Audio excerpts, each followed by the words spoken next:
But Judgment Day imploded. Obviously, like, this changes the landscape of things on Monday Night Raw.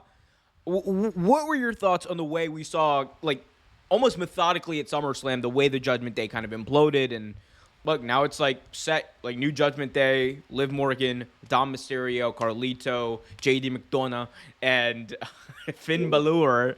And then you got Rhea Ripley and Damian Priest potentially on, like, a warpath. It's interesting because like we've talked about this on the show. I honestly think they were getting stale. I think they were getting a little stale. Like it something needed to happen, right?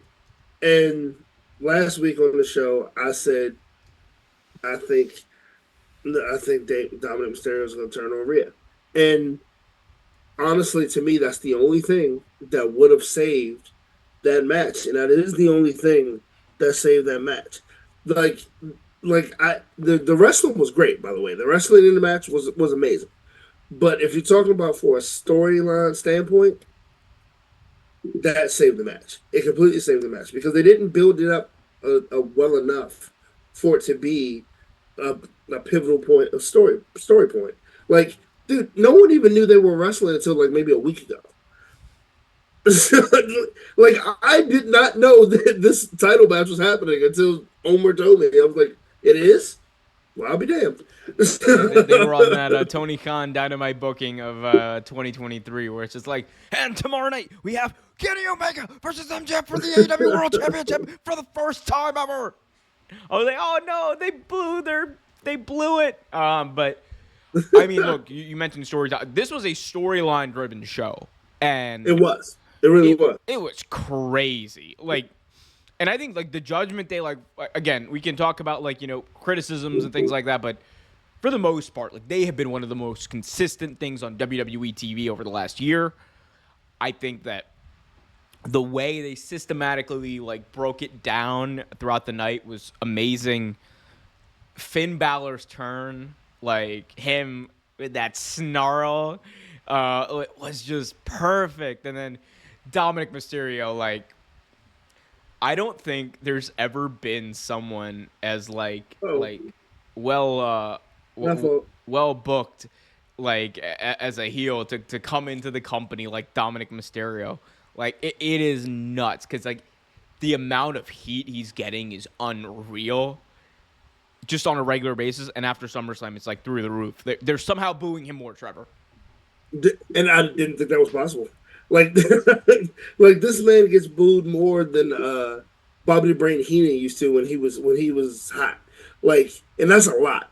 Like this man gets booed a lot, and it's crazy because like of course Dominic's wrestling in ring isn't the greatest. It's not the worst, but it's not the greatest. The best thing about Dominic is his heel traits. Like he's not the greatest promo, but it's What do you mean, bro? Mommy, Rhea hit me, mommy. prime stuff. Just But no, like I mean, it's not the best, but for some reason, he's a great heel. He is an awesome heel. You want to hate him. That's a face you want to slap. Like you just I just want to slap. Like that's pretty much what it is.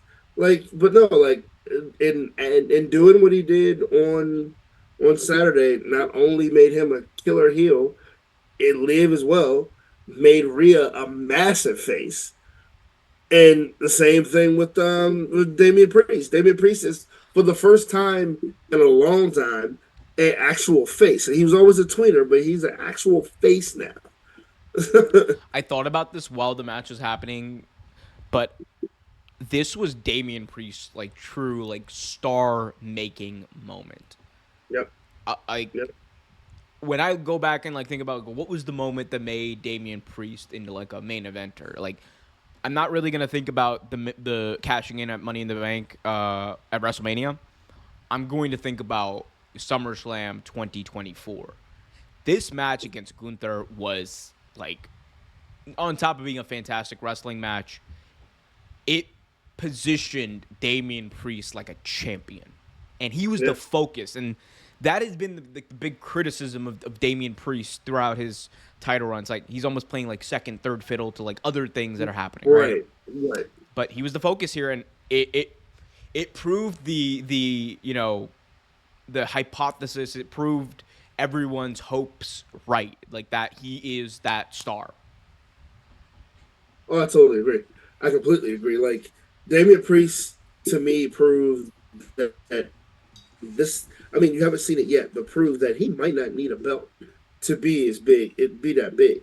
Like he is that. This was star power moment. It was, and it also it did two things. It made Gunther. This might be Gunther's legacy point too. Even though, like I always said, Gunther was great, and having the Intercontinental Championship was just the first step. This is going to put him over the moon. Like Gunther, great for Gunther, and great for Damian Priest too. 'Cause like you said, you're about to see this is Damian Priest's come out year, and he is going to light it up. He definitely is. I can't wait. I can't wait to see what they do next, man. Judgment Day though, they are one. It's that and like CM Punk, like that and the CM Punk Drew Yeah. stuff. It's like keeping Monday Night Raw must see every week. And look, Oh, absolutely, dude. they're doing it, Job, man. Hunter. Good Just job, please Hunter. do me a I favor. now Look, actually, look, guys, like WWE, if you're listening, ain't nobody trying to watch Authors of Pain though. Like, my boy Akka, my Punjabi brother, I love you, but like, ain't nobody trying it's to see hard. this, bro. It's, Ain't, it's really hard to watch them. ain't nobody trying to see this. We'll Really see. hard to watch. Shout out to them though. Shout out to them. Hopefully WWE positions them as like entertaining soon. Let us know in the comments, the chat, all that kind of stuff. What y'all think though? Hit that like button and subscribe as well.